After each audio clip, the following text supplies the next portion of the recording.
the Muslim Ummah. And each day that goes by, the harder we try. In gratitude we pray to Allah.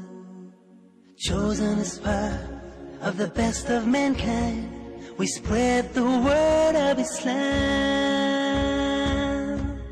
Every difficulty faced in our lives makes us realize that it's just part of Allah's plan. Feeling stronger, we take it in our stride. Assalamu alaikum wa rahmatullahi wa barakatuh, and welcome to our 22nd episode of this exciting journey that we started quite a while ago. But alhamdulillah, time goes quite fast. And today in this episode, I will take you to South Africa and the southern part of Africa. Countries like Namibia, Botswana, Zimbabwe, Zambia, although we'll actually mainly focus on South Africa simply because it's the most important country in the southern part of Africa, because it's the one that has a lot to offer in that way, mashallah. I'm Dr. Steph Keris, the author of Europe's Forgotten Ottoman Heritage, the editor-in-chief of ilmonlinemag.com, and a lecturer in several universities in Europe as well as in Africa. South Africa was one of the countries which I visited some time ago, and I had the chance even to give some lectures at the main universities like in Cape Town, Durban, Johannesburg. And it was very, very interesting to see that even in that country where we thought that Islam has a more homogeneous picture, even there it doesn't. And especially nowadays, of course, after apartheid, after the fall of the regime, we know that many Muslim immigrants arrived in South Africa from other African countries, but also from certain Asian countries like Pakistan, Bangladesh, and India.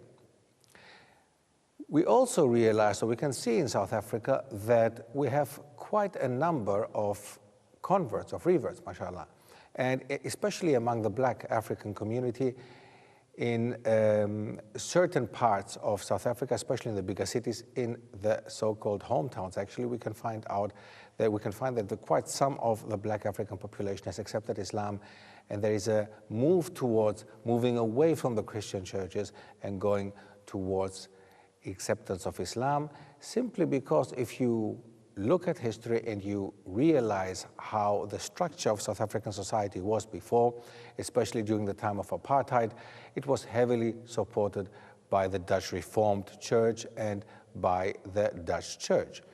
So that many of the black Africans see more a solution to their problems in Islam rather than in Christianity. South Africa also had some contact, or at least the tribes in the part of nowadays South Africa had some contacts with Arab traders, and some of them from East Africa as well. But Islam never settled really. Islam never really stayed in South Africa in the way that we know it from other African countries.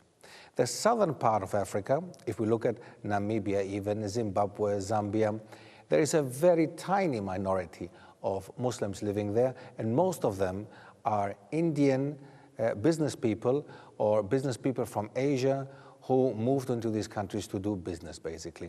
And this is what you can find throughout the southern part of Africa, in Namibia, in Botswana, in Zimbabwe, in Zambia. In South Africa, history is a little bit different. Of course, there are quite some Asians who moved for business purpose, but many of the Asian people, many of the Indian people living in South Africa came to South Africa already in the 17th, 18th century. Still, South Africa, I have decided not to put it under the category of the historical spread of Islam, simply because Islam did not spread in the way that we have seen it in other countries during the time that we discussed during the historical spread. But in South Africa, it spread mainly, or it has been spreading mainly from the time of the Indians' arrival in the 17th, 18th century, very slowly, especially now until apartheid time and after apartheid time. The post-apartheid time plays even a much more important role than everything before it. So that's why I would rather say South African society belongs to the second category of spread of Islam countries. Nevertheless, nevertheless, the first arrival of a Muslim in South Africa who was of importance was the Sheikh Abdurrahman Matibi Shah, who was a Malay Sheikh, and he arrived in South Africa in 1668, and he came from Sumatra. Sumatra and the whole Indonesian archipelago, as well as Malaysia, parts of Malaysia, belonged that time to the Netherlands. They were part of the Dutch Empire. And we should not forget, as I've mentioned before already, the Dutch played an important role in Asia, in Indonesia, especially. Indonesia used to be part of Holland. So if you wanted, basically, Holland used to be once a Muslim country with a majority population of Muslims, basically, and they all lived in Indonesia, of course. Now, Sheikh Abdurrahman Matebe Shah, he was exiled to Cape Town, and this started becoming a common pattern for the Dutch, that as soon as they wanted to exile somebody, or as soon as somebody became a little bit uncomfortable in Indonesia, as soon as somebody wanted to get rid of the Dutch or tried to get people to rebel against Dutch occupation, they sent them down to South Africa. We should not forget South Africa used to be also part of the Dutch Empire, and the Dutch settlers in South Africa fought the British settlers. I'm not sure if people are aware of the history of South Africa, but in that case, just a very quick idea, to give you a quick idea. The Dutch were the first ones actually to open South Africa to themselves for settlement as the first Europeans, but the British followed very soon, and there was a Dutch-British rivalry going on in South Africa. Just in brief terms, it gives you a general idea. So the Dutch, of course, made use of the colony that they had in South Africa and the colony that they had in Indonesia. Indonesia was important to them because of the resources there, and they made use of Indonesian labor as well, and exported, use this word, exported Indonesian laborers also down to the Cape, down to South Africa. These Malay or Indonesian laborers, or slaves actually, who were taken to that Dutch colony to South Africa that time, they are nowadays called the Cape Malays. These are the people who live in Cape Town and surrounding, and these are the people who established quite a strong Muslim presence actually in Cape Town especially. Not in Johannesburg, not in Durban, but in Cape Town. And that's the reason why they call them Cape Malays.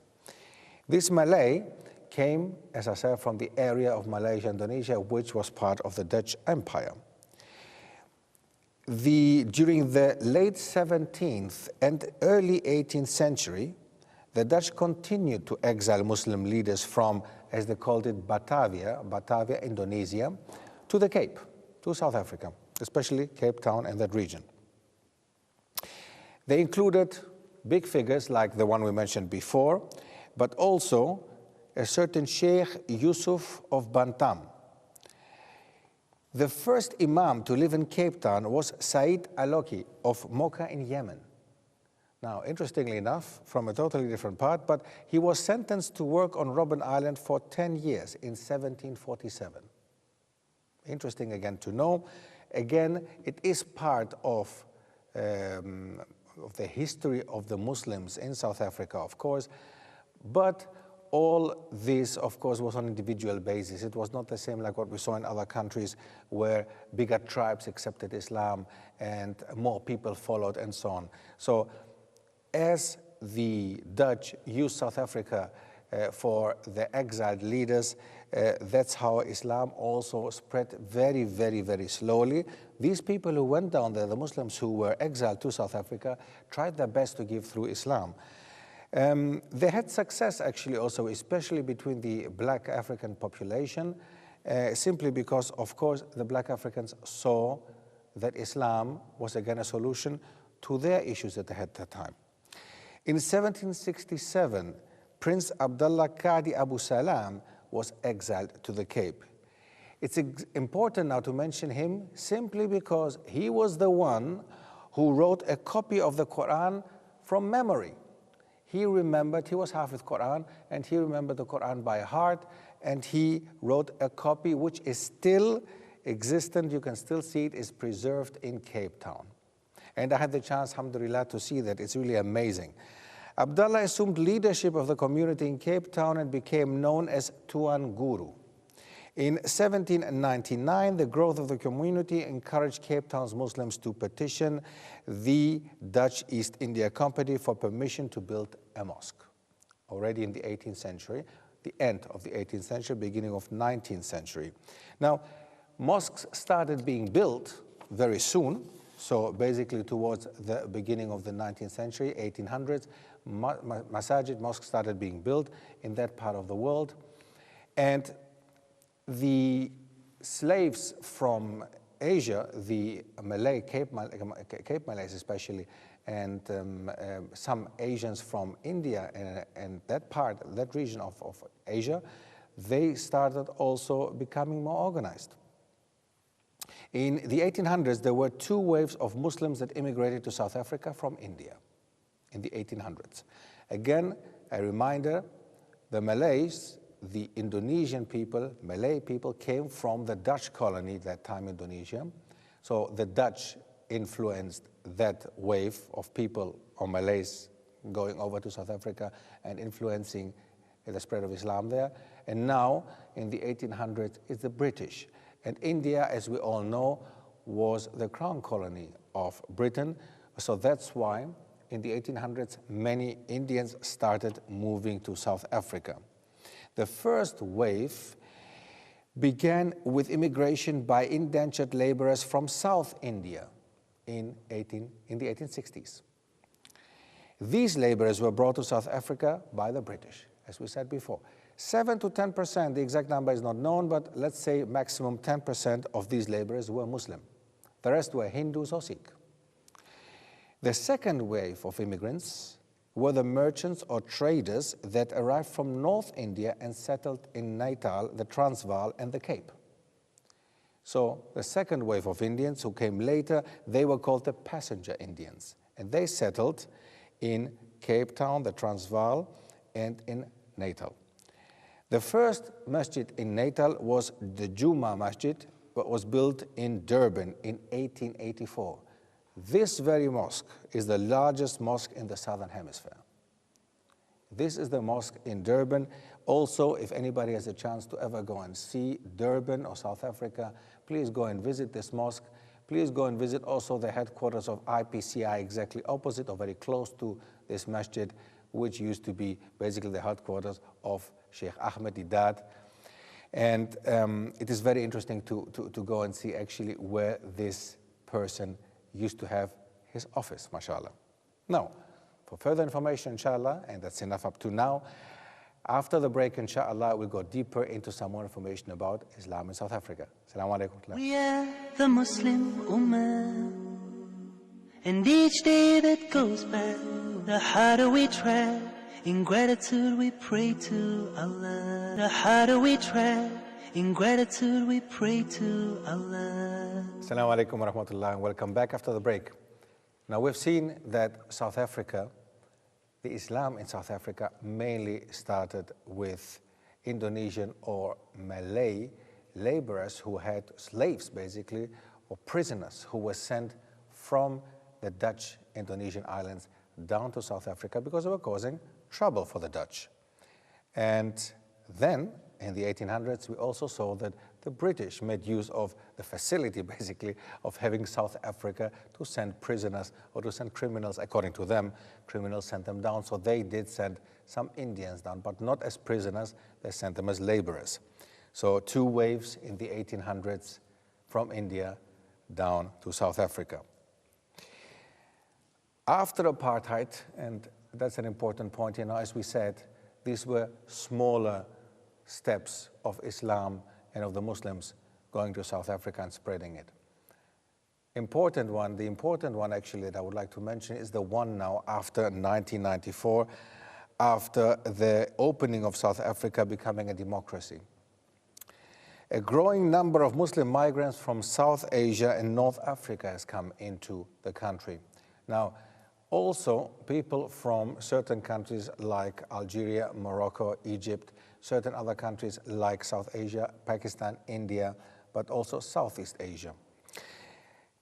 They are pretty low, the numbers are quite low, but still there is an influence from other people than the ones that had established themselves already in South Africa from the 1800s on, and the ones who have basically spread their type of Islam, a very Indian but also Indonesian type of Islam.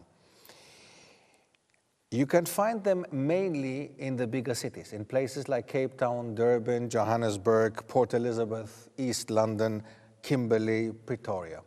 These are the bigger cities, and these are the cities where you will find quite some Muslim immigrants who, especially after the opening of South Africa, after 1994 of South Africa, came there. Also, we will find quite some reverts, mashallah, in that country, quite some black African reverts who accept Islam because they find refuge from sex, AIDS, alcoholism, and domestic violence in that deen. They see that, again, Islam offers them solutions to their problems. We have a lot of problems within the black townships, which are the ones that basically harbor the black population, and they do have problems which have to do, of course, with the past history of South Africa. A lot of them have to do with alcohol. A lot of them have to do with misuse of situations at home, and so on and so on and so on. But Islam is offering them a solution, mashallah, and we will find quite some reverts and big communities nowadays. As I was told by a brother, for example, in Soweto, one of the biggest township, the black township in Johannesburg, or outside of Johannesburg, you will find there different communities nowadays of Muslims. Just 20 years ago, there was nothing in the township in Soweto. There was basically no presence of the Muslims. Islam was a religion which belonged to the Indians, according to black African opinion. But nowadays, you will find quite some masajid, mosques that have opened in the townships, and in Soweto specifically, in certain areas. Unfortunately, they are split because some of them belong to the Shia denomination, some of them are Sunni, some of them have a Sufi kind of identity. So unfortunately, we see also there, Islam is not united. So even in the smaller parts of, in these pockets where we have Islam, even there we don't see it united, unfortunately, and that weakens, of course, the presence of the Muslims in the black townships. It is estimated that Islam is the largest religion of conversion in South Africa. Islam grew by sixfold in 13 years during the time from 1991 to 2004. Again, this is just a very small period of time. We should not forget 10 to 15 years. All this has to do after South Africa opened, alhamdulillah, got rid of the apartheid regime and became a democracy. And South Africa has still internal problems, has still problems, political problems, economic problems. So it's not just an issue of the religion itself. Islam is spreading among the South Africans, but there are other problems that have to be considered as well. I mentioned before the big da'wah organization, IPCR, set up by Sheikh Ahmed Idad, and this is an important organization which exists in Durban. And it is quite interesting to go and see, whoever has the chance to ever go to Durban or to South Africa, go and take a look at where Sheikh Ahmed Idad used to work from. The apartheid doctrine, as many of us know, the segregation that was actually put upon South African society when South Africa was ruled by this dictatorship, basically by apartheid. It divided between black and white, between colored and non-colored, and whatever classifications were there. This apartheid regime, by many black Africans, was seen as the model of actually work together with Christianity, work together with the Christian churches. So many of them have left the churches and have joined Islam, and many of them see the solution in Islam again.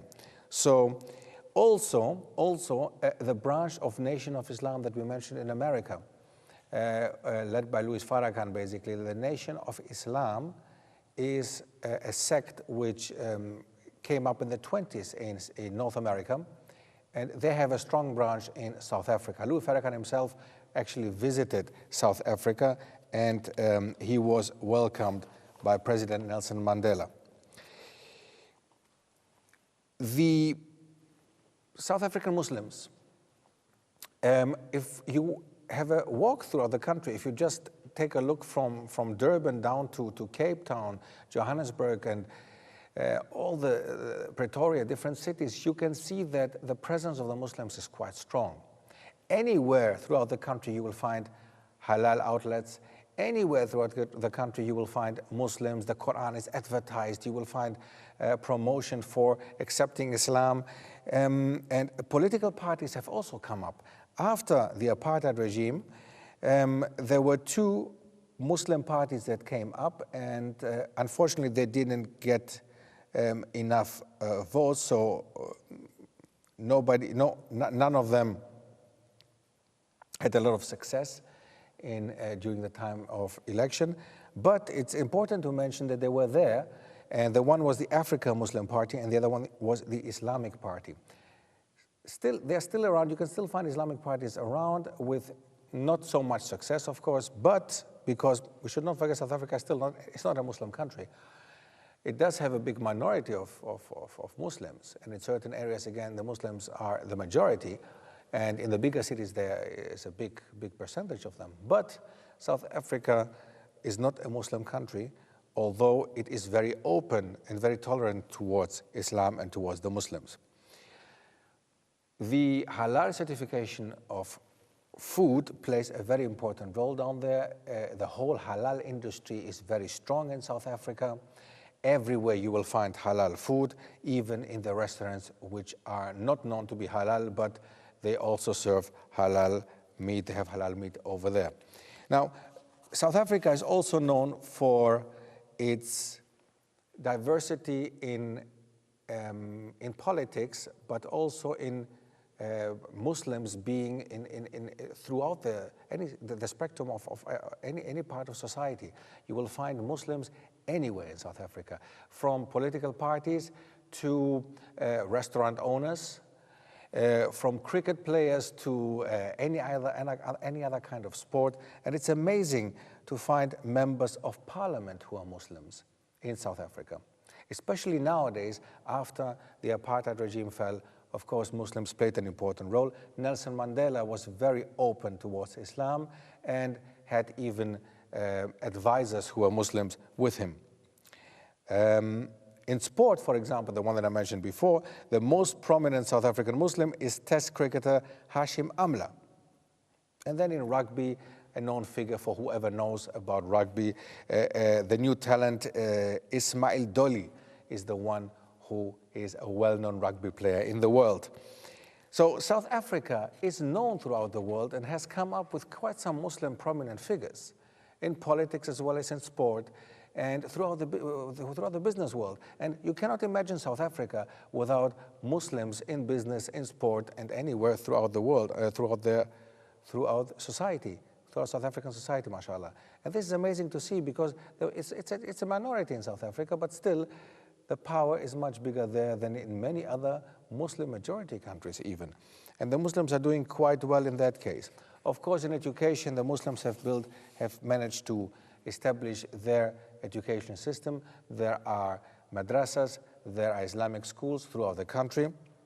There is a strong Muslim Students Association of South Africa, which was established in 1974 at any kind of university. Any university has one of these associations or societies, but they had lost a little bit power. Now, there is recently, I read again that there is a small revival of this Muslim Students Association of South Africa, and we can see that they've become active again with lectures, with presenting Islam to the non-Muslims, especially in the academic field.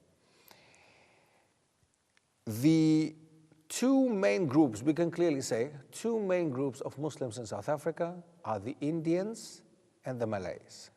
The Indians belong to two schools, the Deobandi or the Brelwi school. Both come from India originally. And then we have the Malay community, which is more diverse in accepting Islam and accepting other understandings of Islam. For example, graduates of Al-Azhar and Al-Qura in Mecca, they have found refuge basically with this community. They are open to the understanding of Islam from that part of the world, mashallah. So, all in all, we can find that Islam in South Africa is quite established, although it came quite late and it didn't settle, it didn't establish itself in the 16th, 17th, 18th century like in other parts of Africa, but still nowadays, mashallah, there is a big power of the Muslims in South Africa, and whoever would like to go and see it, you're welcome, mashallah. It's an interesting country to go and see. And I hope you enjoyed this episode, mashallah, and I hope to see you in the next one. Jazakumullahu khair. Assalamu alaikum wa rahmatullah. We are the Muslim Ummah, and each day that goes by, the harder we try. In gratitude we pray to Allah. Chosen as part of the best of mankind, we spread the word of Islam. Every difficulty faced in our lives makes us realize that it's just part of Allah's plan. Feeling stronger, we take it in our stride. We are the Muslim Ummah, and each day that goes by, the harder we try. In gratitude we pray to Allah.